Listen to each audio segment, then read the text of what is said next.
and welcome to the Amateur Skeptics Podcast, number 37. I'm your host, Brian. With me this evening, returning is Eric. Returning from what? You've been missing for weeks. You just disappear, and we don't know where you went. I'm here. Okay. It's almost as if you have a life outside of this podcast. And, of course, that is Ian. This back from the wilderness. That's right. And Kimberly is with us tonight. Hey, everybody. And, of course, Mac. Back from my parents' house. Very good. How's everybody doing tonight? Doing all right. Wasn't too hot of a day. Worn out. Yeah. Good for a Monday. People do that to you. Good. I had an issue with the Royal Crest Milkman making claims he couldn't substantiate. Really? What were the claims he couldn't substantiate? They were talking about their pasteurization process. And he made a claim that when you go buy milk in the store, that it's pasteurized to 200 degrees and that they're only doing it to 170, so that they are destroying significantly less vitamins and enzymes. To which I said, okay, prove it. And to which, he kind of looked at me and he's like, well, it's on our website. So I went to the website. I'm like, okay, because I guess that could be true, higher heat. But so I went first I looked at the USDA guidelines for pasteurization. 170 is not even on there, so I'm not even sure how long they're pasteurizing till. 204 for 0.05 seconds. And so probably they're at 170 degrees. It's probably somewhere around, I'd say 10 seconds. It's kind of a logarithm scale. So as you get higher, the time goes significantly down. Okay. Unless you're ultra pasteurizing, and then you pasteurize to 280 degrees for 2 seconds. So your organic milks, because they're on the shelf longer, are usually ultra pasteurized. But this other scale is just for typical pasteurization. So I looked to see if I could find any evidence that would back him up, and I didn't find anything. So if anybody knows about how much, about pasteurization and has some articles, send them our way. But anyway, so I went and looked at their site. I found nothing on their site whatsoever that even mentioned pasteurization. Nothing. And so I did a Google search. I did the site and put in their site and did a whole search of their whole site. Nothing on pasteurization anywhere in their site, which I find odd, because their primary product is milk. So why wouldn't they mention their pasteurization process? So he said it was on there, and of course it's not. So sounds to me like it was a selling point. Well, exactly. Yeah. That's what ultimately it was said. Pseudoscience. Well, that's what I want. I mean, if it's true, great. But I don't think it is. I've never seen anything that would really suggest that it's significant. And it's what I guess significant would have to be better than 30% or something for it to really be significant. He's also just one of the salesmen. More than likely said, "This is our pitch. Say it. Don't question it." Right. Well, but I challenged him on it, and he choked. And he choked. That's not surprising, though. Yeah. So. I can tell you that up at Golden Gate State Park here in Colorado, no signs of Bigfoot. I looked. Okay. Did you see anything particularly blurry? That's right, because he'll be blurry, I think, even to the naked eye. Yes. No, everything I saw pretty much was, I could make out. All right. According to the Invisible Man television show, Bigfoot itself is naturally invisible. I believe that. All right. And according to the $6 Million Man, Bigfoot's actually bionic. Yeah. And according to Venture Brothers, he ended up with a $6 Million Man in a gay relationship. So, anyway.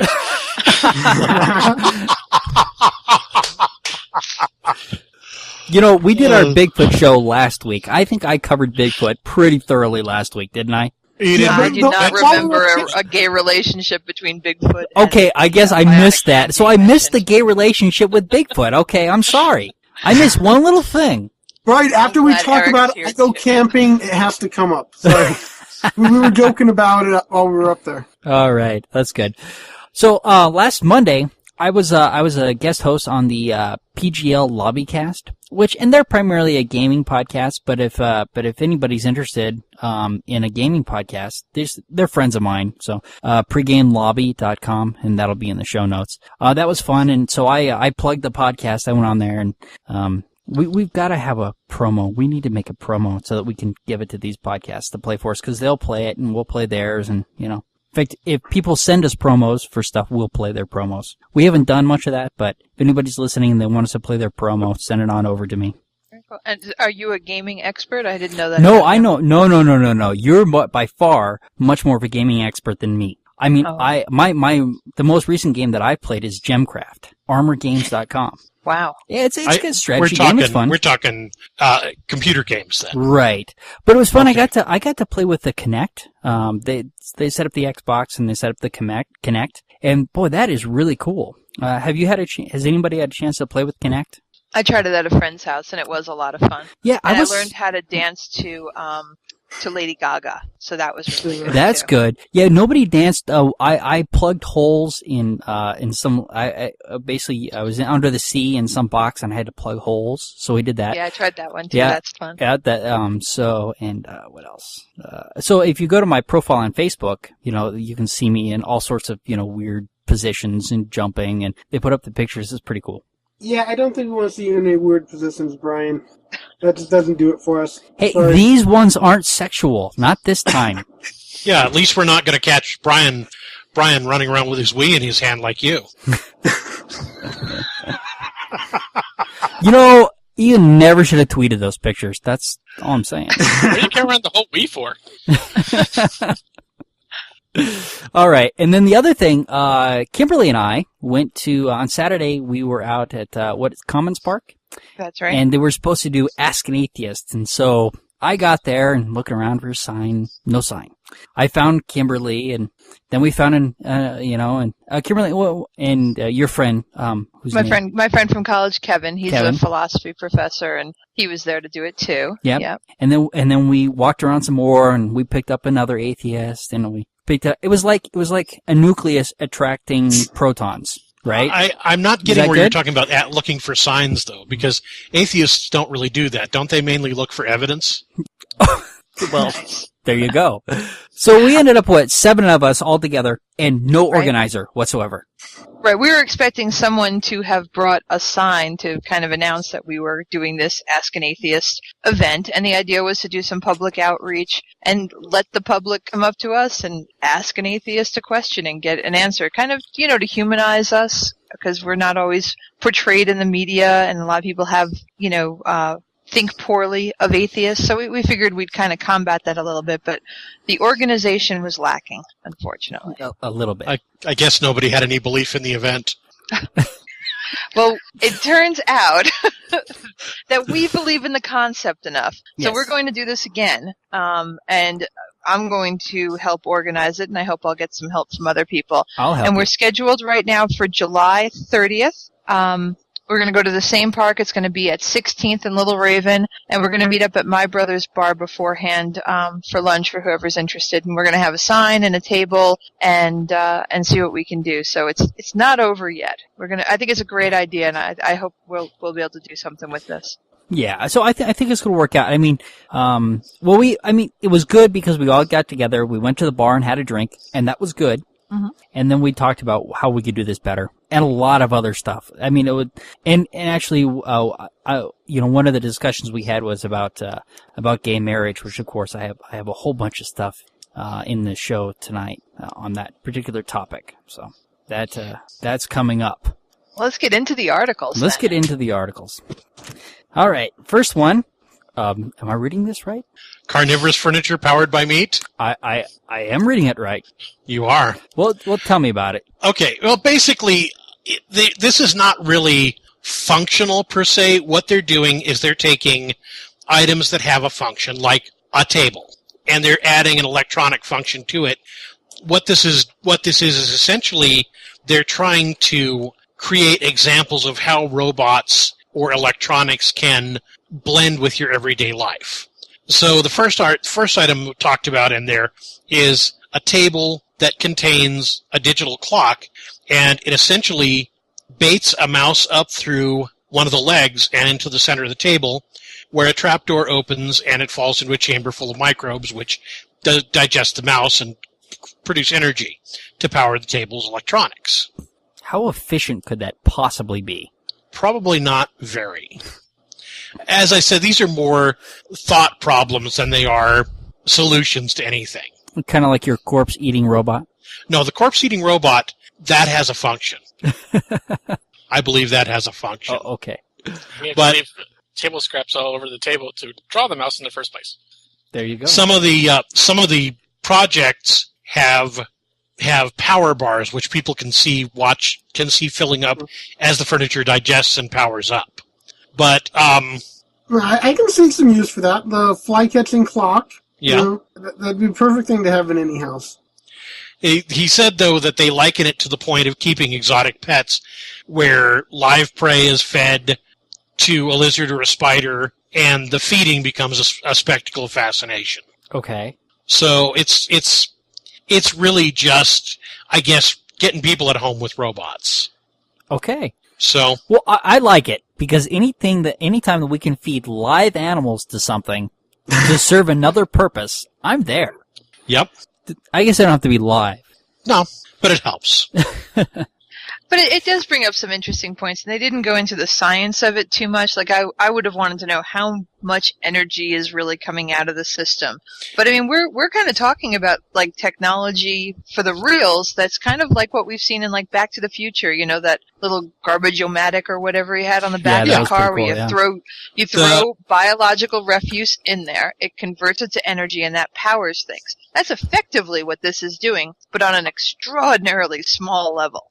I think that the machine he had on the back of the car, if I remember the movie correctly, I think it was actually called Mr. Fusion. Yes. I think that's true, right. yes. Okay, this is infusion. I'll take that back then. Maybe Right. that analogy.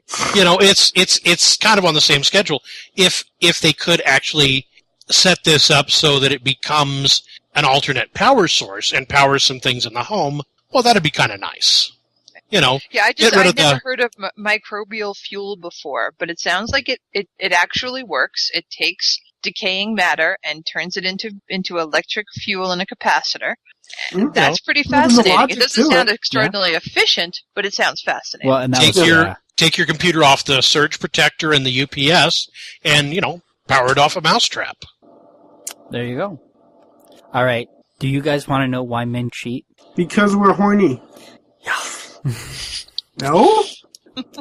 Well, you know what? I read That's why it. they're driven to cheat. Yeah, well, I mean, okay, that's as good a reason as any. So I found this article, and I found this last week after the whole Wienergate thing. And but what was most interesting to me, so this gentleman, Daniel Amons, Amen, is a neuroscientist, not a psychiatrist or psychologist, and he was on the Dr. Phil show. And so he was talking. So he must be an expert then. Exactly, he was on. You're right. Exactly, he was an expert. And here I was going to say, then he's already suspect. Well, yeah. So the first part of the article talks about all these affairs that are going on, and I guarantee you that this is no more than usual. It's just more people are getting caught than usual. I also think that's with the news media, the way it is, it gets spread a lot faster. Well, exactly. So we have a much better system. I mean, Twitter is fantastic. I knew about Wienergate so fast. And if anybody wants to know what those tweets actually say, they should check out, Bill Maher, and they did a dramatic reading of the Wiener tweets, which was absolutely hilarious. Right, with him and Jane Lynch. Exactly. Him and Jane Lynch is hysterical to begin with. Yeah, exactly. I mean, yeah, so they do it, they're reading these dirty tweets, completely deadpan, and it's hilarious. All right. But that was but the reason that I chose this article is because Dr. Amons makes a couple of claims. So he uses all these scandals that are going on to talk about why men cheat. And so he's done brain scans of all of these men, and he's found that I don't know if he found this in all of them, but he's talking about the frontal cortex. And he's claiming that it is low activity in the frontal cortex that correlates with men cheating. He asserts this information based on the studies that he's done. There's no actual study to back this up. But he talks about one individual in particular, Jose, who they had on the show, who had cheated on his wife 8 times. And so they showed the man, they did the brain scans, and they showed him the brain scans, and in the article it says, and then Jose had brain envy. He wanted a new brain. He didn't want to get divorced. He wanted to keep his wife, and so he shouldn't have gotten his brain out of the jar that said abnormal. There you go. So so Dr. Amon gave him a list of things to do, and he also suggested that he change his diet, and he gave him some herbs to... Please don't laugh at Dr. Amen. That's all it is. We all need to change our diets to be faithful men. Is that what it's saying? That is what it's saying. You said he gave him some herbs to change his for medical marijuana. Well, but it changed his brain chemistry. These herbs did. Medical marijuana. That could do it. So I read this and my first reaction was appalling, but my second was, you know what? I need an expert to look at this and to make something of it. So I contacted a psychiatrist, and I contacted Dr. Morgan Levy, who is a doctor and has a degree in psychology. And I wrote him and said, listen, they're making these claims that, they were able to change brain chemistry with herbs. And you have a much better choice of expert than I would have. Really? Yeah, Bill Clinton. Bill Clinton. Well, yeah, excellent. Yeah, that would have been a good expert. He's expert at cheating, definitely. He is an expert at cheating. And he's extremely good at getting caught at it. So I contacted... You can't talk. Can't talk. I contacted Dr. Morgan Levy. I'm sorry, that was probably offensive. This is not going well. It's not going well at all. Oh... Okay, so I contacted Dr. Morgan Levy and asked him for his opinions of the article. And so he wrote me back, and he found Dr. Amen's less than impressive. And so the first thing that he addressed was the idea of the brain injury, and that Jose had brain injuries from playing football and from mixed martial arts. And I'm sorry, Ian dropped out. It's in and out.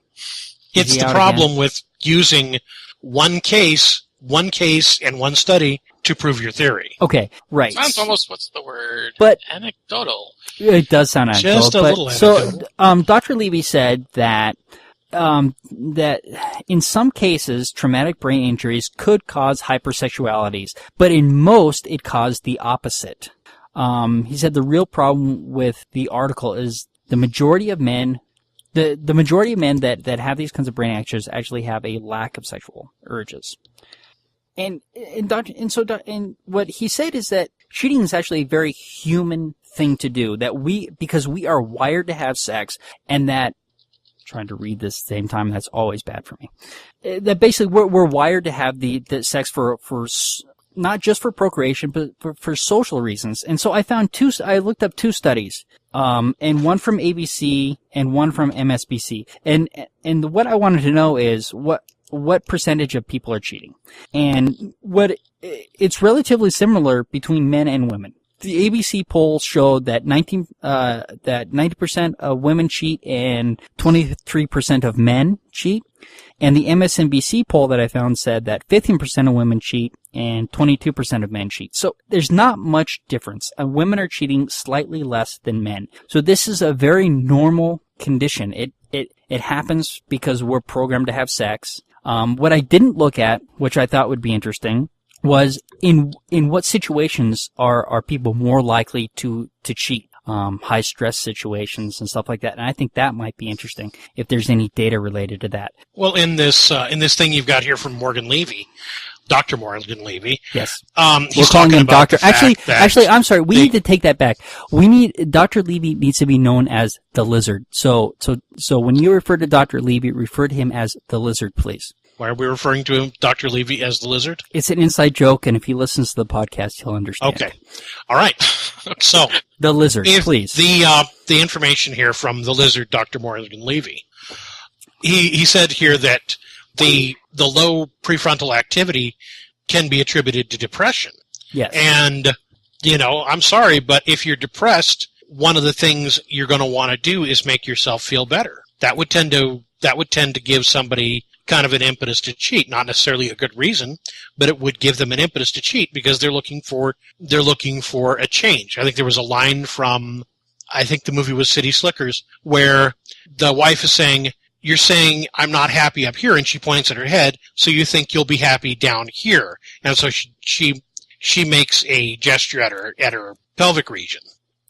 So, I mean, but is the implication that depressed men are more likely to cheat? Because I think it would be the opposite, but I don't know that for sure. I guess it would depend on the reasons for depression. Well, the classic midlife crisis. Okay. You feel bad about yourself. You're losing what prime of life you had, so you go out, you buy an expensive sports car, and you get a mistress to stick in it. Right. But here's the thing is that ultimately what Ian said is right, that the idea that if we change our eating habits and take special herbs that we'll cheat less is kind of what's being promoted here. And this is what seems to be in Dr. Amen's book that he's promoting. And yeah, it definitely does seem like he's selling his book. Right. So, and ultimately the only way to change your brain chemistry like this, there is an herb that does it. We call it Prozac. Yeah. Well, and I'm sitting here thinking, what do we call a scientist who uses one study to prove his theory and make himself famous? Among other things, we call him George Reekers. We'll get to that later in the podcast. Okay. Yeah, so this was interesting, and so we'll post on our webpage Dr. Levy's response to this as well. He said I could use that, so we'll put his full response up on the website as well. But ultimately, what's going on here is Dr. Amen isn't qualified, number one, to be acting in these situations, and he's making claims that psychiatrists are diagnosing people the same way that they always have. But I think that those diagnoses have changed, and we've learned a lot, and so I think that his assertion there is wrong. And the idea that you can eat a better diet and take these herbs and you'll have less reasons to cheat is absolutely fallacious. That's what I came away with. Anything else? I'm not a fan of using biology or instinct to sort of just excuse bad behavior. I mean, it's interesting to look at. Okay. Evolutionary, everything in the past, but we've come to a point where we can suppress our bad urges. I'll say that you're right, that it isn't an excuse for cheating just because we're wired in a certain way, that we can go beyond our wiring. But I think that those urges are there and that some people just follow them. Am I wrong there? No, I think you're absolutely right. I think those urges are there in most people because we are wired to notice certain characteristics. We look at things, we see things we find attractive. We say yes or no, we're either going to cheat or we're not going to cheat. But, I think that the best instinct of us as human beings is to say, if I've made a commitment, I stick with that commitment. Right. And the way that I deal with this is just pretend my wife is somebody else. I just dress her up differently at night.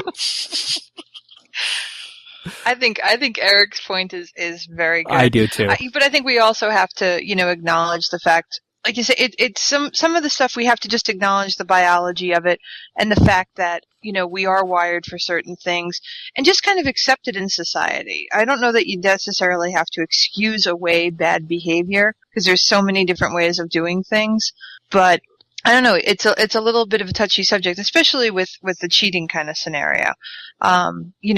I'm a big fan of Dan Savage, and he's constantly talking about just how difficult monogamy is for a lot of people.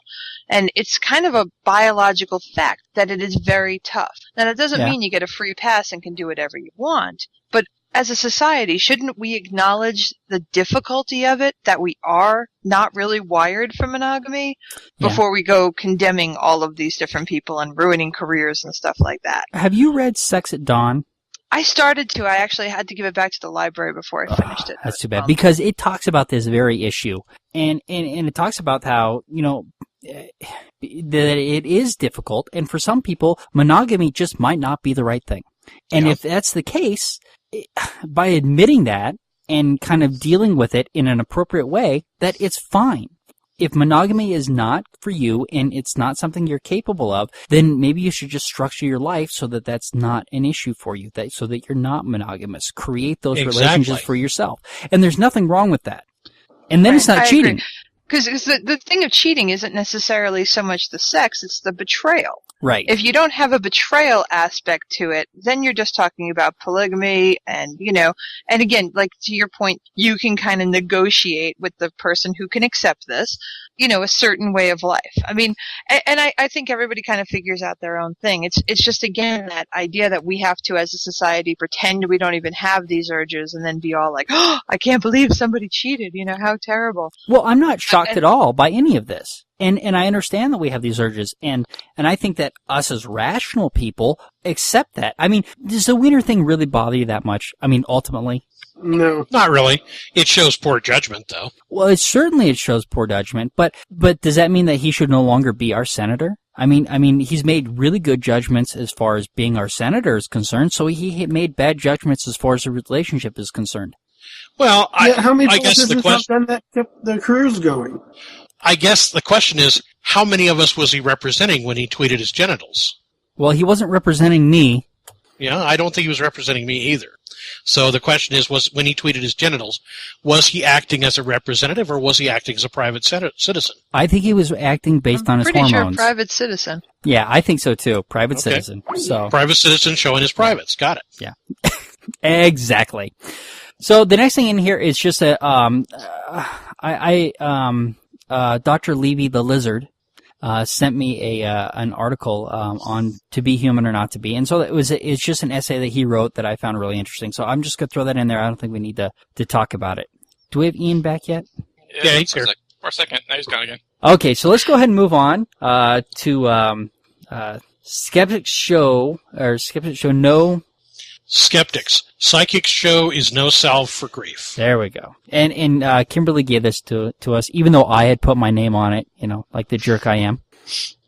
And I've forgiven you. You know what, though? It said psychic, and so people would believe that I found this article. So this article, real quick, comes from a newspaper in, New Hampshire, I guess? Nashua Telegraph. And it was about a group of skeptics out there who went ahead and they didn't really protest or anything. They were outside of a John Edwards show. So this is the guy who does the From Beyond, talks to the dead for people, and apparently sells $125 seats and fills an auditorium to capacity. So this was in Manchester, so this is in the UK. Well, I'm sorry. Why did I think it was here? I don't know. It Manchester's all over the place. Is there? But it doesn't say Manchester. It doesn't say. But Carolina, North Carolina. Well, it's the Granite State Skeptics. It's probably Manchester, New Hampshire. New Hampshire, you think? Okay. Yeah. Since Nashua's in New Hampshire. Okay, that's okay. So. Well, I edit that part too. Yeah, so no problem. I'll fix that.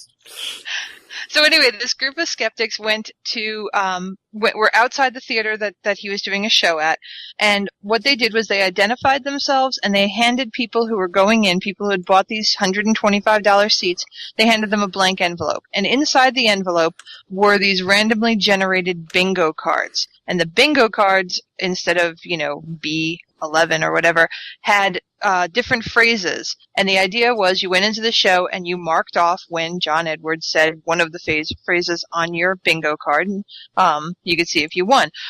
Obviously, there were probably no real prizes except for coming out with maybe a little bit of a different viewpoint on this kind of stuff. And in fact, after the show, they handed out some materials on how cold readings are done and what the skeptic groups kind of promoted with critical thinking and stuff. And I just thought this was just a really great exercise in guerrilla skepticism and getting the word out there and doing it politely and making a real impact on people.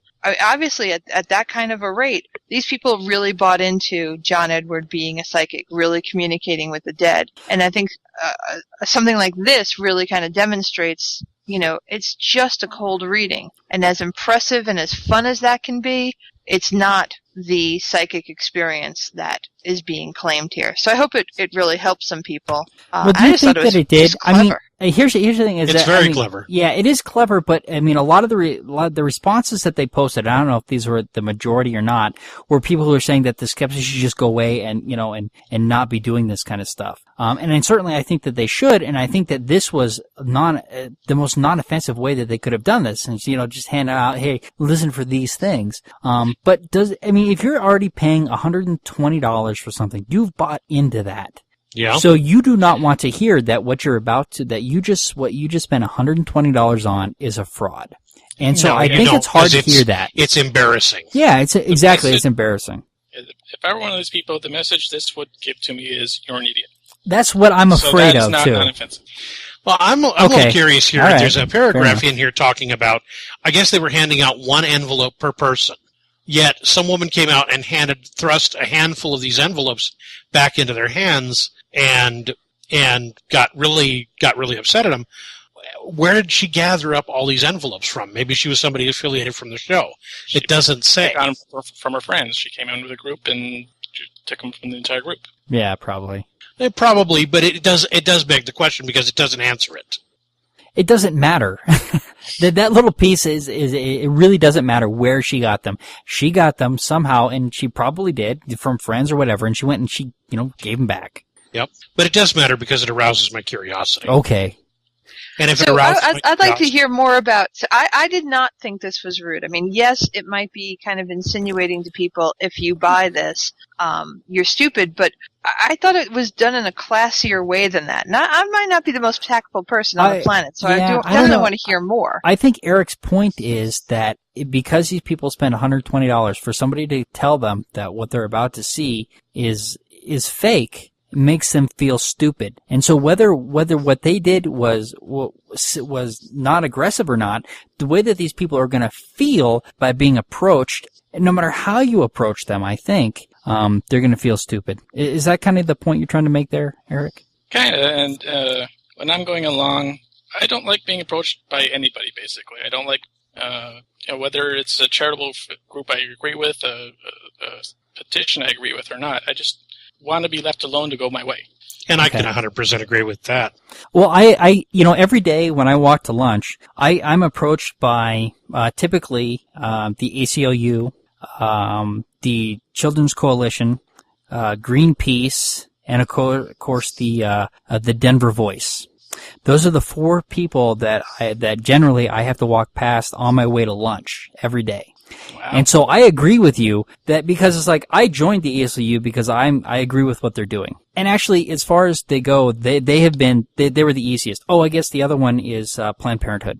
I see them every day, and I agree with what many of these are doing, particularly Planned Parenthood and ACLU. I find Greenpeace sometimes questionable. The Denver Voice is the new homeless people selling a newspaper, so you give them a donation. It probably helps them. I haven't really looked at how good the statistics are for that. So yeah, I agree that I don't want to be approached either. But how else? I mean, if they're not doing that, how else do they approach people? I don't think that there's any way. I mean, I don't want phone calls. I don't want to be approached. Yeah. So they've got to do it, even whether I like it or not. I think it's good that they do it. I'm only going to give money to certain charities anyway. I don't know. I think that's a tough call. I wish there was a better answer for that. Ian, are you back with us? As far as I know. All right. Yay. Good to hear you, buddy. Oh, I skipped way down. No, was I skipping around? You skipped around to Kimberly's article. I skipped around quite a bit because I went to the. But oh no, I did. I skipped down there. Okay, so. So let's talk about how the shape of a woman's pout may mean better sex. Oh God, this was. You know what? I do want to thank Ian for not reading the Daily Mail this week. But he still managed to find something that might as well have been published in the Daily Mail. Well, and the Huffington Post definitely goes for the... Oh, yeah. It goes for the sensational. Well, is that where this... Because I have this off of this is MSNBC. Right. Wasn't that Huffington Post? Okay. No, it's not. The Huff Post is different. Well, I meant she was but you're right. Okay. And he's gone again. So, shall we do the article without him? It's his article. Maybe he hung up when I started to, make fun of him. I swear, last week we needed to have an intervention. Every article he put in there was from the Daily Mail. All right, well, why don't we go do the nuclear power? All right, let's do one more shot. Let's talk about nuclear power, because I am a fan of nuclear power. And one of the reasons I'm a fan of nuclear power is that it is less dangerous than every other form of power that we have. So recently, with nuclear power, we have some issues that have arisen. And it's been a long time since we've had any issues with nuclear power, but recently we have Japan. And we have a nuclear power plant in Japan that was designed for a 12-foot flood, a tsunami, I think it was 12 foot, and an earthquake of like 8 magnitude. It got hit with an earthquake of 9 magnitude and a flood that was 25 or higher feet. Right. So they built it for kind of a 100-year scenario, worst case scenario that they could have expected. Now they got something way outside of what they had expected. But regardless, it's still in pretty good shape. It looks like it's going to get controlled. They've made significant inroads into cooling those reactors, and it's going to be okay. And to their credit, they responded in such a way to try and protect the most amount of people. And even though no radiation is probably going to leak out into the surrounding areas, they evacuated people. They've done what they're supposed to do in this particular case. So in the United States, of course, we also have some flooding going on.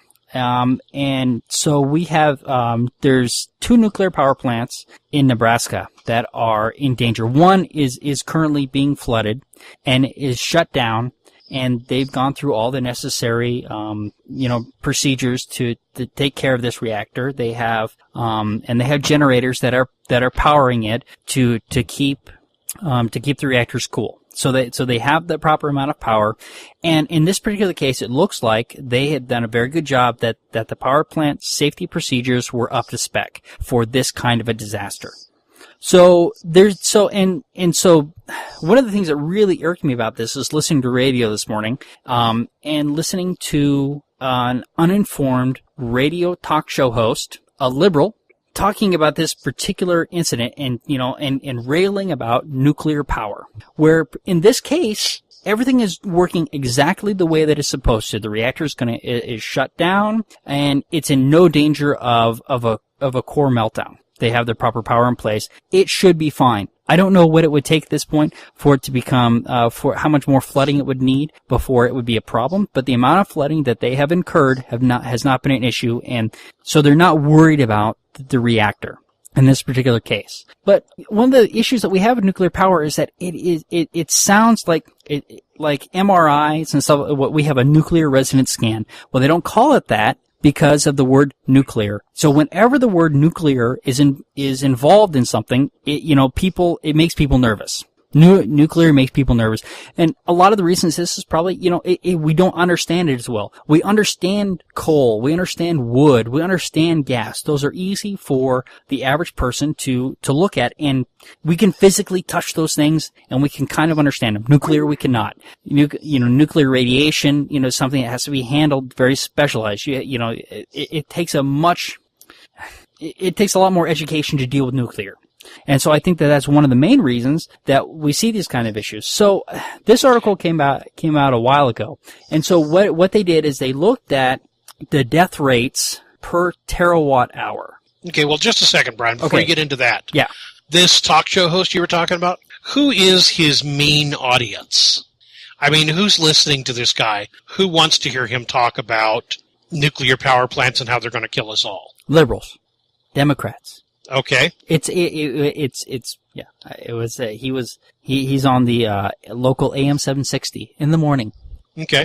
My second point on this, these 2 power plants in Nebraska, it says that the Cooper Nuclear Station is located downriver and is situated on higher ground. Yeah, and it isn't affected at this point. I want to take that into task because I've been through Nebraska and there is no higher ground.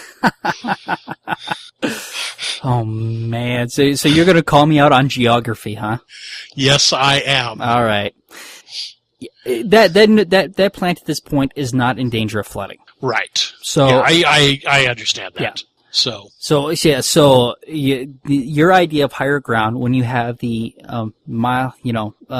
the Rocky Mountains behind us is much different than Nebraska. I will grant you that. I measure mine in terms of hundreds of feet. They measure their higher ground in terms of inches. I understand that. More like tens of feet. Oh, wait. That's an inch higher elevation-wise above sea level. Okay, higher ground. We're fine. It's Louisiana that counts it in terms of feet. Right. All right. So anyway, deaths per TWH. Right. So the most deaths per terawatt hour is coal. And so coal has, and I'm not sure, I think it goes into some specifics about them, but we have mining accidents, we have, suffocation and different things like that. So coal. Do they count, body deterioration due to black lung in the coal deaths? Well, and I think also, I think that's part of it, and I think also emissions, the mercury emissions and stuff like that. The emissions from coal are far worse than nuclear or any of the others. And you look at the statistics, in China, it's even worse than in the United States. So China, we're per terawatt hour, we're killing 161 people. No. I'm sorry, that's world average. China's got per terawatt hour, we're killing 15 people. Oh, 15. Per terawatt okay, hour. So we're doing pretty good. China has more issues than we do. Oil, which is the next, is killing 36. Natural gas kills 4. Biofuels kill 12. Peat kills 12. Solar is 0.44. Wind is 0.15. Hydro, which I was kind of surprised about, is 0.10 and 0.14 for the world, I guess. But my favorite is nuclear, 0.04. Okay. My question is, would it be a higher death rate, though, if it were a higher percentage of world energy? I think that one of the things that nuclear has going for it is because the word nuclear is so scary, that the amount of safety precautions that are being implemented here are quite significant. So it might be more, but I still don't think that it will come close to coal. Okay. So they do actually have the percentages. They say that right now nuclear accounts for 5.9% of world energy, while the coal is 26%. So even if, I'm not going to be your math expert here, but 5 times 0.04 is 0.2 deaths if you got it up to the same amount of energy and it stayed constant. So you're still pretty low. So it's you're still not going to be the safer. math expert, and yet you did the math. Right. Well, Hey, I'm impressed. So my point is here that nuclear is by far the safest form of power that we have. It appears to be. It's like looking at flying, right? People are scared of flying, and when a plane crashes, it's big news. Why? Because it doesn't happen very often. So nuclear is the same thing. When a problem happens at a nuclear power plant, it's big news because it doesn't happen that often. Well, because it's a big fear. Because it's sensational, because it's a big fear. Right. Sorry, Kimberly, I didn't mean to tromp on you there. Go ahead. No, that's no problem. The other thing is, I think that people fear is, how many civilians are killed in the coal industry versus nuclear, which, again, in that catastrophic case, it's not just the workers who are at risk. But in the same kind of thing with flying, of course, the rate of accident is extremely lower on airplanes. Right. But it's not like half of the people survive a crash and half die. It's usually just about everybody, except for, of course, the one that God chooses to save. Even with nuclear, the people that are at the most risk are the people working in the plant. Even in the case of a meltdown, you look at like 3 Mile Island that had a core meltdown, and the people involved got no more nuclear radiation than a chest X-ray, and not one single molecule was released into the public. So where coal, those stacks that are emitting right into the atmosphere, and we know that there are mercury and other toxins in there, and they're causing cancers and stuff that nuclear is not. We might like coal better though because we can see what it's doing, whereas nuclear is like it's silent and invisible. Right, but the other thing is that the United States is the Saudi Arabia of coal. We have so much coal in this country that it is abundant, and so we can get to it, and when we can use it. I mean, yeah. So regardless, I'm totally with you. I'm Okay. very pro-nuclear as well. I think the numbers really bear out why we should be doing more of these. When you compound the fact that, because of the bad media, we have not advanced in nuclear technology the way we should have. We've got Right. plants that are 30 years old now, and I don't think any have been built in the last 10 years in America. Is that right? I think that It's been is quite true. a Yeah, it's been while. quite a, but they're looking at proposals for nuclear plants. I think we're going to build some, and the things that one of the things that I think these newer plants are going to have is they're going to have cooling mechanisms that don't rely on external power in case of a catastrophic failure like this, where even the plants in Nebraska don't have that. Right. And if the plants in Japan had a system like that, we wouldn't even be having this conversation. They would have been shut down, and they would have been, gravity fed and cooled, and case closed. But they weren't quite in that situation, and not all of the reactors there had problems. Only the older reactors had these issues. Right, exactly. A very old, considering how fast the technology has moved, and it was really done in its infancy. And I just wanted to share, I grew up on Long Island, and they built a nuclear power plant out there. Built the whole thing up, cost millions, billions, whatever it was, and never saw a day of use because of the really bad media that came out. And one of the things they said was, well, it's an island. If this goes bad, there's no way to evacuate people. And it was again, people weren't taking into account the real risks involved, the real statistical risk. They just had that kind of blind panic of, what would I do? I can't leave. And, Right. It's just that human nature of not truly understanding statistics and truly understanding what risks are involved. Like you say, when you put this out there and you do all of the math, your chances of being affected by this, if all of the protocols are followed, if all of the technology is updated and investigated and invested in, it's really, really unlikely to need Right. it. Again, just like those airplanes, they're not going down. Right, all exactly. that often. Yeah. So, Although the airplanes are also in that same aged state now. Mhm. But so I have just two thoughts on this that I want to throw out there. First of all, the word nuclear scares me a hell of a lot less than the word nuclear. Second, there is a consistent source and a popular source of bad press for nuclear reactors. Dare I say it? no. Homer fucking Simpson. But I mean, look at the actual numbers here, right? And then decide which plant do you want to live next to. I'm living next to the nuclear power plant every time. I guess The win. numbers, I guess numbers back you up. yeah, the numbers. They do. Yeah. All right, so Ian, are you back to talk about No, he's the not shape back. of Woman Spout? He's not back. Well, he to was a talking. minute ago. Well, he's in and out. That guy's like, herding a cat. He's been talking about the shape of a woman's spout, and now he's in and out. That Sure, sounds what a you're trying to say little there. suspicious. I think it's gay marriage time. Let's do this. All right, let's do gay marriage. Let's talk about gay So marriage. now this is this is in here for Kim. I must say, I looked up all these articles, but I put this in here for you, Kim. Oh, that's sweet. Oh, thanks. To any of the listeners who don't know, I'm a big old dyke. Yes, I'm gay. I'm a lesbian. Partnered for about 5 years now. So just get that out there in case anyone's curious. Right. Well, it was funny because when we were having our discussion, and I was asking, I asked the men, are you gay? Do you care about this issue? I didn't ask Kim, and not because, I didn't care what she thought, because I knew exactly what, I already knew her position, and I didn't even think to ask her. It was terrible of me. So, yay, New York has approved gay marriage. And when I first heard this, I'm like, Good for okay. you. Good for New York. Right. So was this in the House or the Senate? No, they signed the bill. The mayor signed it. And this was one of the things that he ran on, that he wanted to legalize gay marriage. And so he's done that. So they had a gay pride festival, and Hillary Clinton said how wonderful it was.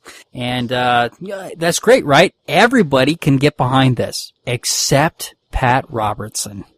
Poor Pat. Oh, I know, this It guy. was a bad day for him. It was a bad day for him. Well, His heterosexual marriage is in extreme jeopardy now that those fags in New York might tie the knot. I don't know how his marriage is going to survive it. Well, and isn't that kind of the slippery slope argument? Because that's what I've heard. I've heard, that this idea that if we legalize gay marriage, then all these gays are going to be getting married, and no heterosexuals are going to be getting married anymore, and then nobody's going to populate, and so the Earth is just going to, the humans go away. Well, that's a bad argument, but that's not his argument. It isn't, but that's an argument that was made to me one time. And it's like, okay, so, well, that's a slippery slope argument with another slippery slope argument that I've heard is that if you legalize marriage between a man and a woman, then you're basically one step away from legalizing marriage between a man and a child, a man and a rubber doll, a man and a television set. That's also the slippery slope argument. It is indeed. Yeah. As long as the doll are televisions that are consenting. Right, but that's not Pat Robertson's problem. And Pat Robertson's problem is a little bit more direct. That basically God is going to take out New York because this is not okay with God, and that we are pissing off God by letting these homosexuals marry. Did I sum up his argument well enough for you? There's a whole lot of Sodom and Gomorrah in there. But okay, yeah. Well, yeah, he makes that reference too. And you know what? I've heard several different interpretations of Sodom and Gomorrah, and what it says in the King James Bible is that they came and they wanted to know the angels, and that can be interpreted one of two ways. Basically, they were suspicious of them, and they wanted to find out what they were doing here. And also, it could refer to the fact that they wanted to have sex with them. No. It was clearly a guy's night out, and they're like, hey, let's get all the guys out and go hang. We don't want any chicks around because it's a guy's night out. I think the problem with Sodom and Gomorrah was the rape more than the homosexuality. That'd be my part. Well, I agree with that, but I'm not sure that in interpreting the King James, it doesn't necessarily say that they wanted to rape him. They definitely wanted to know what these people were doing here, and we know that God sent the angels down because of all the atrocities that were going on in Sodom. But that doesn't necessarily automatically mean that all these people wanted to rape them. But if you read the NIV... If you look at the Old Testament at that point in time, the number one sin was just not worshiping God. Right. It wasn't necessarily, having sex with them. And this is definitely about men, not about women having sex. That appears to be okay. There is something at some point about women laying with a woman as she would a man. I've not read that, and that might be in a different. I don't think that's in the King James, but that doesn't mean that it's not in something like the NIV, because the NIV was definitely written by evangelicals to support their viewpoint, and it definitely says in the NIV that this was about men raping men. I thought it was the other way around. A man shall not lay with a man as he would with a woman. Right, that's what it says. A woman shall not lay with a woman as she would with a man. I've seen it with both. Going through both possibilities. It does, and once again, that's not in the King James, but there's a whole bunch of other Bibles that could be in. And I do believe the passage that you're referring to does have the very moral lesson that if you do have two angels over to your house and there are people who do want to gay rape them, the best solution is to give the mob your daughters. Yes, to have them absolutely. rape them that is rather exactly than the angels. Exactly. So I mean, it's all full of really positive messages that I can understand a 21st century American getting right behind. Because I mean, how do you argue with that kind of thinking? And didn't Lot and part of his family got away, but didn't his wife get assaulted on the way out of town? Oh, yes, she looked back. But here's an interesting point about that this is about rape, and it isn't about a loving relationship between two people. It never says that is wrong. It just specifically said, that is talking about rape and sodomizing somebody. But it really doesn't say anything about a relationship between two men or two women. It really doesn't cover that anywhere in the Bible. If that's the case, then hell, the angels would be busy with all the prisons in the U.S. You know what? I saw Dogma, and they don't have the genitalia for this anyway, so I don't know what these people in Sodom and Gomorrah were thinking. That's right. Well, and of course, this all comes back to the fact that as of now, hopefully going forward, we do not live in a theocracy, and regardless, if on page 3 of the Bible it said, don't be a fag or you're going to hell, it still doesn't need to be law. Right. Right. And, he's got in here, there isn't one single civilization that has survived that openly embraced homosexuality. This is tricky because although it was not actually considered homosexuality in ancient Greece, there was an awful lot of really, really close behavior between older men and younger men. Well, they didn't survive. Behavior. Well, only the modern civilizations have survived. So I don't really see that's saying much of anything. And Rome survived quite a while until Christianity moved in, and it fell after it converted to Christianity. That's a good point. That's a very good point. Well, yeah, Nero burning it down had very little to do with it, right? The nutcase that was in charge. Yeah. Well, yeah, but that wasn't about homosexuality though. That was about masturbation because Nero fiddled while Rome burned. Yeah, masturbation isn't bad in the Bible, no matter what they may say. I don't. They used is a guy would not impregnate his brother's widow, and instead, in defiance of God, he spread his seed on the wall. He at no point did actually say masturbation was a sin. It was the defiance of God that was the sin. Good point. Well, I haven't read in there anywhere that it says you're going to go blind, but I do wear glasses. Well, and I think we've talked about today. Is there an article somewhere in here? Is there an article? Right. Can we get back to the topic? Didn't we talk once about the fact that you shave your palms like twice a day to get rid of that 5 o'clock shadow? Exactly. Yes, I have mentioned that. But it's kind of a soft fur. All right. So let's talk about Prop 8. Because I really didn't know much about Prop 8, but Proposition... Well, and Eric, I think, can speak more to this than I can. You live in California. Yeah. It's like, this is supposed to be the blue state, not New York. Well, I guess they're both blue states, but yeah. Kind of disappointed by that one. Okay, so Prop 8 was put into law after Proposition 22 was passed, and Proposition 2 legalized same-sex marriage, and then Proposition 8 was put in to oppose it. And what I found interesting about this reading this is that it talked about that this horrendous Proposition 22 that got passed and did not reflect the majority of people. And I thought that was really interesting because sometimes laws are not about the majority, but they're about the minority and giving the minority equal rights to the majority. And I think in this case, that's really what's going on here is that we have a minority of people that we are denying rights that probably they should. Oh, and I shouldn't say probably that they should have. I'm going to say they should have these rights. And so, but that's the one thing they kept going back to in this article was that it wasn't what the majority thought was right. And I say hell with the majority. Let's hear before Brian or you drop off again. Let's hear about a woman's pout. Well, wait, hold on. We were in the middle of a subject. We were in the middle of something. We need to go back to Proposition 8. Okay, back to Proposition 8. Right. What did you get? I don't remember. I don't know when you guys dropped off. You were talking about the turning the majority. Right. Oh, so, yeah. My issue with the way that, especially the way that that site is worded, because they talk about how this went against what the majority wanted. And I don't, I know, it's a democracy and that, but that doesn't mean that just because the majority wants something, that they're right.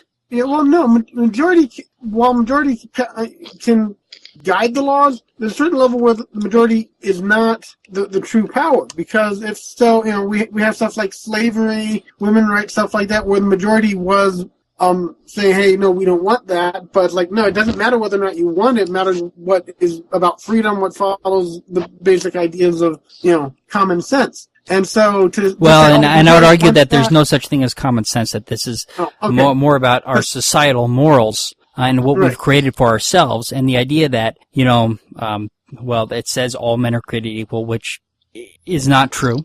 But okay. Right.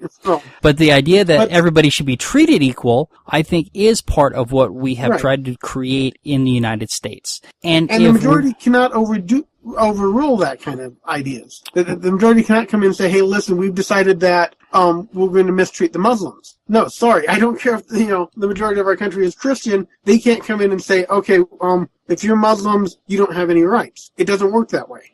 Right. The first Chief Justice of the Supreme Court talked about the term majority, and our system is sort of set up to not allow it. Well, and this is one of those cases where we are denying equal rights to a segment of our population. Right. And they're trying to defend it by saying the majority doesn't think they should have rights. That doesn't matter. Or they try and say that the Bible says it's not okay, but we are a Right. secular That doesn't matter. society. And I don't necessarily believe that the people who are claiming to be the majority are the majority. Well, they are certainly the vocal majority. They're vocal, but that doesn't mean they're the majority. In fact, the largest majority of people are the ones who unfortunately don't show up. You know, when these things, Shifting. well, They were in the majority, but they're as old people die, it's changing. but And here's it's officially now at about 51 or 52% of people polled. And of course, as accurate as those things are with their statistical errors, we have, as a country, finally moved into a majority position supporting marriage equality. but it And isn't that's a, terrific. but it isn't that a majority of shouldn't matter. voters. One of the issues is not a majority of voters. Even in Colorado, when we try to pass just palimony agreements for same-sex marriages, the majority of people that voted said no. Right. And to the point is, this isn't a ballot thing, and it's not a popularity contest either. I agree. Yeah. It's like people have alluded to, and a lot of people get real uptight when you compare the gay movement to equal rights in the 60s, but I think there's a lot of parallels there. And not to get too specific though, but when it comes down to it, we would not be, we would still be a segregated society, I think, if we had not enforced the rule of law over the public will. There are a lot of similarities. The gay rights movement is probably a little better dressed, but... So we have Proposition 8, which is being challenged, and it was upheld, and just recently it was deemed unconstitutional. So now it's going to have to. Now, does it go to the California Supreme Court, or does it go to? No, it was the California Supreme Court that upheld it, and it was a federal judge in San Francisco that overturned it. So it's going to go to the Supreme Court next, I think. Okay. Or they're going to take it to there. Well, they're going to try. Yeah, I mean, they can always decide not to hear it and say and redeem it back to the federal court, which would be fine. Yeah. Well, and it shouldn't the Supreme Court, the United States Supreme Court, only hear it if it's a case that affects the constitutionality of something. Well, it does, doesn't it? I believe so. Yeah. But I'm just saying that is the only grounds on which they should be able to hear it, is if it is the constitutionality of something. Right. So we also have the Defense of Marriage Act, which Bill Clinton did this back in the 90s, 96? Mm-hmm. Yeah, 1996. And I guess parts of this have been deemed unconstitutional as well. Section 3 of the law, the part of the definition of the federal proposal as a union of a man and a woman was ruled unconstitutional by a federal district court in July 2010, which I guess is the ruling that we're talking about. No, it's a little bit separate from Is Prop it separate? 8. Okay. Yeah, this is the one where Obama came out just a few months ago in regards to this case and basically said that they were no longer, he was ordering the federal prosecutors, I guess, to no longer go after this part of the law. So they wouldn't defend it anymore. Right.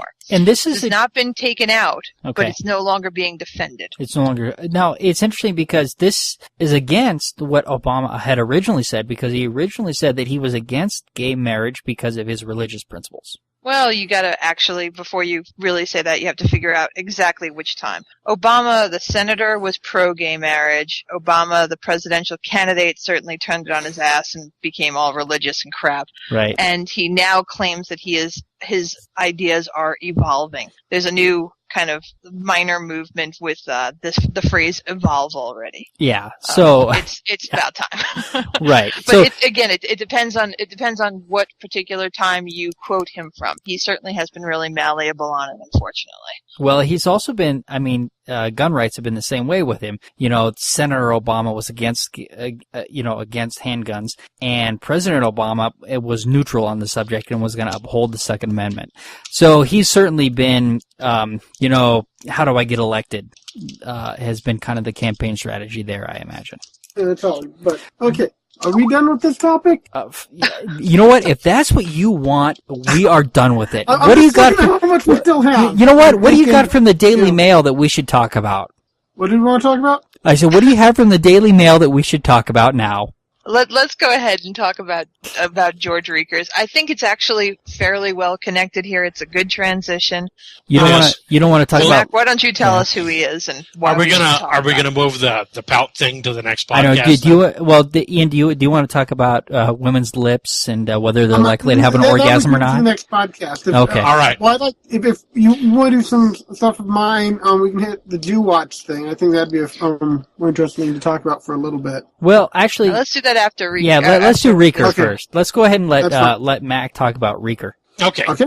Essentially, this kind of crossed my radar. My wife sent me the article about his one and only research subject, Craig, who was actually a boy by the name of Kirk, committed suicide in, I believe, 2003. And I started looking into this because this is the guy who's kind of made his whole career.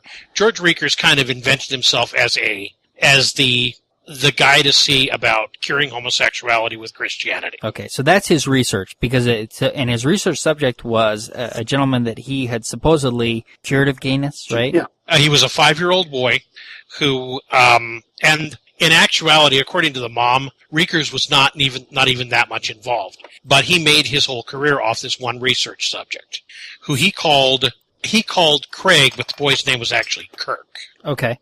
And he made his whole reputation and his whole career on this one boy, who... And what was his reputation? His reputation was that he took this boy, and after his therapy, and I'm holding up quotation fingers over here. Okay. After his therapy, the boy had no discernible difference from other boys of his age. And what they were trying to cure was feminine traits, feminine behaviors.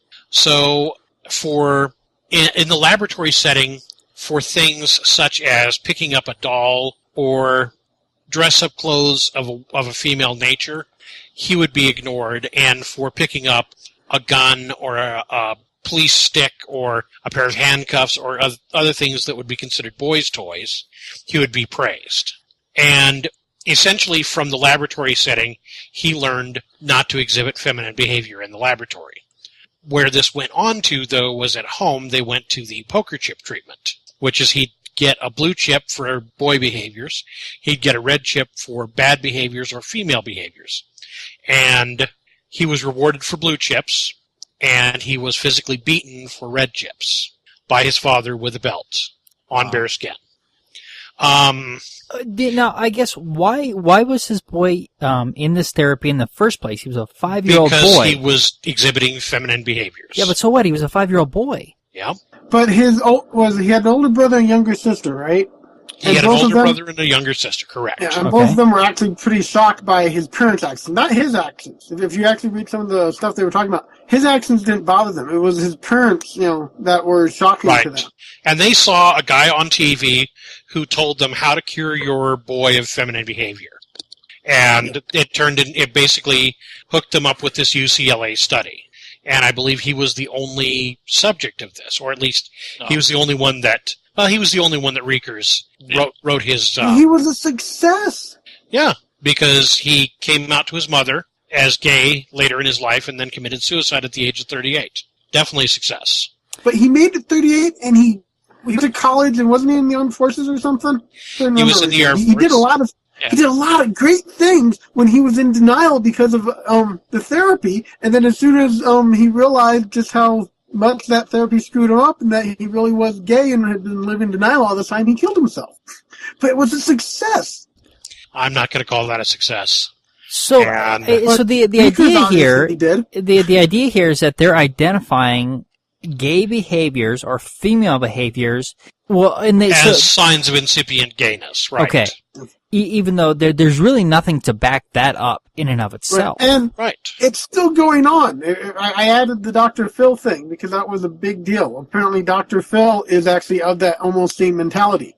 So recently Dr. Phil has come out with advice saying don't let the kid play with dolls or wear dresses because that's going to lead to homosexuality. That is contrary to what every other psychologist I have ever heard say. Now, the interesting thing about Reekers himself was that last year he took a trip to Europe and hired a personal assistant from rentboy.com to carry his luggage. And the personal assistant in question said that one of his responsibilities during the trip was to give nude body rubs to Reekers. It was a massage. Reekers liked a thing that he called the long stroke. Yes. And Reekers' excuse for hiring the rent boy was that he needed somebody to carry his luggage. But when he came back from his trip, the reporters who caught him at the airport snapped shots of him handling his own baggage. That was what the rent boy was supposed to do, is handle his baggage. Well, my theory is that the rent boy probably helped him unload his satchels enough in Europe that they were much less heavy when he got back. Okay. So they were in the condition where he was kind of just, settling for handling them himself after that. Right. Yeah, I think at that point it was a small load. Now, I think part of this is Rieker did never consider himself gay because he never had. They never finished during these massage sessions. Isn't that correct? Right. No. He's not gay because when he was 5, he did not play with dolls. That's why he's not gay. Okay, but to me, it seems to take on the shape of a gay man's self-loathing being translated to a child research subject, but it's a sad story in any case. More like he imprinted it on him like a duck.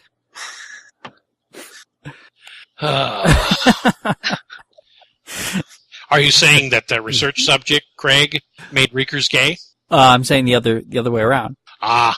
Reekers imprinted on him like a duck. Could be. Yeah. But I did stick an article in here also about the top 10 outed right-wing homophobes. That was a fun one. Yeah, I enjoyed that article. I thought that was actually pretty doggone entertaining.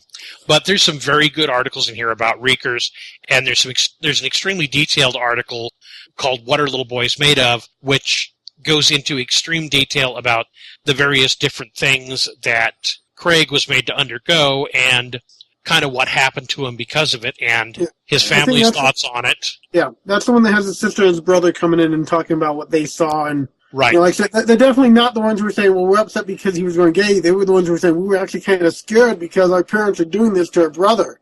And the older brother was actually setting himself up by taking red chips away from Kirk's pile and setting himself up for punishments so that his brother get an easier job. Yeah. Right.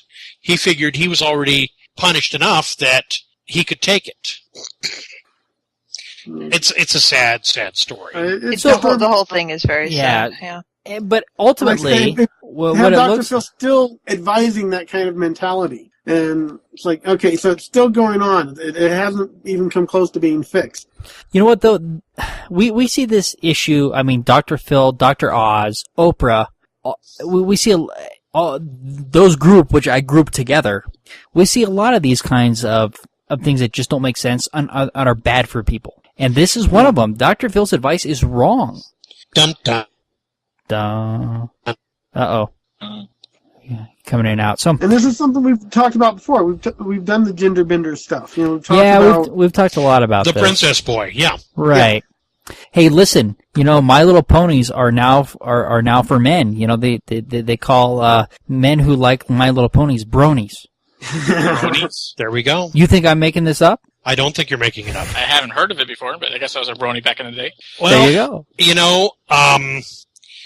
G.I. Joe was essentially a masculinized Barbie doll. They called him an action soldier, but he's essentially a highly jointed Barbie doll when he started out. And he had a hell of a lot of outfits. They weren't as stylish as Barbies, but he had a lot of outfits. Yeah. All right. Hey, let's move on and do these. Actually, can I just really quick? I just wanted to put in my 2 cents on this guy. Go for it. Absolutely. It just, for me, I think I've said it even before on the podcast. I think anybody who's got a very, very strong anti-gay thing going on is almost always going to wind up in one of these situations. And it's the same kind of thing, I think, with the whole, like, people who are opposed to gay marriage, which is why I think the two articles or the two talks kind of go together. There's not a whole lot of rational reason for people to be this upset about what other people are doing unless it impacts them. And if it impacts them in a way where they can't express it because there's too much fear or self-loathing or whatever, I think that's where you get these monsters who do these horrible things to other people in what is clearly some kind of psychological problem within their own minds. And, Riekers is just an absolutely perfect example of, if this guy did not have this struggle with homosexuality, he would not have based his entire career on this. Although he did make scads of money doing this crap, but that's kind of a little bit separate. But I mean, it doesn't seem like it's a very big leap to say this guy did all of this harm because of his own personal demons. And I might not be able to say that 100%, but I think the facts of the case are pretty clear. And I just think it shows that anybody who's got a really strong reaction to this, you have to ask, why do you care so much? And listen to what they really say and what they really do, because it just seems like almost 100% of the time, if you got a strong feeling about the subject, you've got a strong secret you're trying to hide. So I just wanted to throw that in. Well, it's a good point. It's hitting them where they live. I can think of no way that somebody else being in a gay relationship can harm me at all. I cannot come up with a scenario, and I don't want to make the argument from ignorance here. I'm saying that there isn't one. I'm just saying I can't think of one that would affect me in any way. Yeah, I haven't heard one either, but that doesn't eventually, after all the posturing and all of the bullshit that they throw up ahead of it, this guy's got papers, he's got articles, he's got companies that supposedly will help this. In the background of all of this has been a guy who goes out to rentboy.com to hire people. It seems like there's always that story somewhere behind it. Yeah. It's really sick and sad. So I would hope that anybody out there who's got this much hate going on can kind of get the help they need and figure out where to focus it, because clearly it's not going to help you to take down other people. It's just kind of embarrassing. What apparently will help you is, renting somebody from a site to get a massage. Well, and I can compare this to proselytization as well. People who come door to door and are trying to make everybody Christian and try to save them. It's the same argument. Why do you care so much about what's going to happen to me if I don't believe? Yes, I know that the Bible says that you're supposed to save me and all of that, but ultimately, what is the root and reason here? Why do you feel the need to invade my personal space and tell me what your opinion of me is? It almost seems like they're unsure enough of their own faith that they want to make everybody conform so that there's nobody to question. Well, right, because if everybody believes the same thing, you must be right. Yeah. Yeah, same kinds of things. All right, Ian, tell me about our artist liars. Can you hit this real quick? Because this is a holdover from last week, so I don't want to skip it again. Yeah, that's fine. Are we going to finish up with these two then? Yes, we'll finish up with these two. And then save everything else for next week? It's all you, buddy. Okay, well, as an artist, I actually really liked this article because I agree with it. The concept the question is, are artists liars? And this is from moreintelligentlife.com. And the basic concept is going off of a quote from Marlon Brando. Apparently he did some instructional videos, and they were called Lying for a Living. And in it, he basically talks about how, as an actor, you are being paid to lie. And if you can lie, you can act, is apparently one of the things he said. And the concept is, you get up there, you become someone else, and you are effectively deceiving people and being paid for it. As a writer, I feel I do about the same thing. And one of the things I do is I write fiction, and I agree. There's a level of lie to it. The main thing I liked about this is it talks about lying being a form of art and such, but it also goes into this idea that we as a society don't necessarily want the truth. Our entertainment is fiction. And, we create that fiction and to give to the masses, say, hey, listen, enjoy this. And this idea of truth and everything else is so subjective. And I honestly think that the artists are probably much more aware of how subjective truth is, because we go out of our way to say, hey, we'll come up with something we know is completely false, and we'll give it to you, and you'll love it, and you'll get so consumed in it that some people do actually start believing some of this fiction. I remember an episode of Penn and Teller. I love the show, always recommend it. It was called The Good Old Days. They had people a group that actually believed the show Leave It to Beaver was really how people lived back then. Oh, wow. Right. And they would go out, they'd get together and they'd meet and they'd talk about how great life was back then because it was just like Leave It to Beaver. And so they had the actor who played Eddie Haskell come and talk to him and stuff. And he's like, I lived during that time. and there was not a single family I ever knew like the Cleavers. Right. So if artists are liars, and that's okay, weathermen fall in that category, don't they? At the very least, they're guessers. I enjoyed this article too. I mean, I've got a little bit of aspiration to being an artist, and it is kind of fun when you let what you know is a lie kind of just run with itself and see where it goes and enjoy it and stuff. I've also always thought it a little interesting too that in my experience, this is purely anecdotal, not supported by science, but Right. it's the skeptics and the atheists who wind up being the biggest nerds for science fiction and fantasy stuff. I mean, Yeah, we absolutely. That's as a like group that, seem yeah. to love it. And I think there's something there because and conversely, the people who believe in, real magic buddies like Jesus and stuff like that tend to not like that stuff. Now, of course, there's definitely some people who are in both camps. But I just think it's the skeptics that I've met who really are such complete nerds for it. And I count myself. I think we have a total enjoyment of the suspension of belief and, allow ourselves to get pulled into these things and enjoy the lie for the entertainment, but know where it ends. Yeah, there's definitely a level where we want to be deceived. The difference is whether or not we realize we're being deceived while we're doing it and letting ourselves be deceived, and when we actually shut ourselves down to the point where, okay, I'm not going to realize I'm being deceived, I'm going to let them completely deceive me and deny the truth, the facts that I am not listening to the truth, that I'm being lied to. And, so we as a society do like the deception, but there's a difference between how you can perceive it, and that's where the problems come in. Yeah. Of course, that also goes to the next link I have, Literally Unbelievable. Yeah. Which, Yes. okay, what Literally Unbelievable is it's a website dedicated to finding people on Facebook who don't get the fact that they're looking at headlines from The Onion. Or they don't get the fact that The Onion is pure tongue-in-cheek. Yeah. And they take the headlines seriously, they take the articles seriously, they read them, and they're like, oh my god, how horrible. And this is stuff like saying, Obama is passing a law that will guarantee that every American has a parrot. And these people make comments like, oh my god, look at how much money he's wasting on such a prospect. Why do we need parrots? And you're saying like, dude. Well, fortunately... Oh, Mac.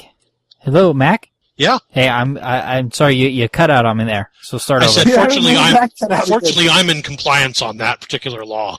Well, but did Obama make sure you had the parrot, or did you have the parrot beforehand? No, but if I get to pick my parrot, I'll go ahead and pick another one. His parrot was a pre-existing condition? It's funny, there was a couple of, I think it was a Muslim newspaper, who reprinted an Onion article about how the moon landings were faked. Yeah. And I don't know if it was because of a language barrier or what, but they didn't know that the Onion was satire, and they reprinted it as news, and then it was picked up by another newspaper. Yeah. Which is absolutely fantastic because this is the beauty of The Onion is their articles are generally so well written that unless you're actually watching for the subtle clues in there, you could take it seriously. Right. Except, that it's The Onion. Right. But this is definitely one of those things where I was just talking about, The Onion is there to deceive you for humor. And there are people that read it, and they don't even need to see it, it's The Onion. They read it and they go, okay, that's definitely a joke. Yet there are other people who don't make the connection. They get deceived by The Onion, and they honestly don't understand that, no, you're being deceived as a joke. Yeah. It's not serious, it's not true, but they let themselves be deceived, and they go with it, and they're determined it's the truth no matter how absurd it sounds. And so this site is even better because it's showing how these people have let themselves be deceived and thereby made the article even better. Oh, yeah. Some of these people in here, I don't think they believed it. Because one of them, this one, said that this is actually kind of true. I'm not convinced that this person actually thought this article was true. Oh, that one definitely he was saying. He was commenting that it is kind of true. Yeah. I'm reminded about when, you remember the mockumentary, This Is Spinal Tap? I've heard a lot about it, but I've never seen it. Okay. What? Right. Uh-oh. You're going to have to borrow it from me. Man. But when the three actors who formed Spinal Tap reunited, they got all kinds of indications that people had been waiting for the group to reunite for years and had been having trouble finding their albums. Right. And Michael McKean, who played the lead singer in there, and his most famous role would be as Lenny from Laverne and Shirley. But he's a very talented actor and has done a lot since then. That's just the most recognizable thing. Michael McKean said, this is a perfect example of when the left goes so far left that it becomes the right. Sure. I thought that was libertarians. You absolutely have to see Spinal Tap I before will. the next podcast. Okay, I will. I'll borrow it from Mac. I'll watch loan it to you. Okay. All right. So we've already gone long, and I might have to. I don't know what I'm going to do this podcast. So I have don't to edit out the whole part where you were gone. Yeah. Well, right. Well, that I stopped. So that's not a problem. You have that in your recording, but I want to go ahead and this is Ian's other article, and we referred to it several times. So let's go ahead and do it. The shape of a woman's pout may mean better sex. You do know he's off again, right? Oh, he's gone again. Man. All right, woman's pout, next episode. Woman's pout, next. Well, that's right. Coming up on the next episode of the Amateur Skeptics podcast, we talk about a bullshit article about a woman's pout and how they make them better able to have an orgasm. So before you marry, look at the time. Yeah. There's no way I'm going to be able to wait 2 weeks to talk about this. You want to talk about it now? No, okay. Okay. I was going to say, wow, yeah. It's so exciting. It's that thrilling. All right. It was pure science in its absolute form, yeah. Yeah, it's brilliant. Brilliant. I mean, so that's why I said, he didn't get it from the Daily Mail, but, he still found the same quality of article. Yep. Hey, as far as I'm concerned, Ian is completely exonerated by showing me this site with the people who literally unbelievable. Okay. I found that extremely enjoyable. So I love the article about the bar patrons dismayed by the sight of bands setting up because the guy's spelling in his response, yeah, that was weird, is almost uniformly incorrect. Hey, wait, let me ask you that, Kim, if you're going to exonerate him for showing you that doesn't mean that I have to stop giving him shit about it, though, does it? No. Oh, okay, whew. I'm just giving Ian a thumbs up good guy award for the week. Oh, okay, right. Well, I would never deny him that. Because it always makes... And on that note. Yeah, exactly. All right, let's get out of here. Thank you for listening to the Amateur Skeptics podcast. Say goodnight, everybody. Good night, everybody. Thank you for listening to the Amateur Skeptics podcast. For more information about the Amateur Skeptics, go to amateurskeptics.com. To send us feedback, suggestions, or big flaming insults, feel free to contact us at WTF@amateurskeptics.com. Other contact information can be found on our website. You can leave a voicemail for the Amateur Skeptics podcast at 720-295-7785. Music for this podcast was provided by OFM. To find out more about OFM, go to myspace.com/OFMHQ. This podcast is released under a Creative Commons, No Derivatives 3.5 license. Thank you for listening to the Amateur Skeptics podcast. Amateur Skeptics website, Facebook, and podcast album art is provided by and copyright Shadow Knight Digital Portraiture. Larger prints or custom pieces are available upon request.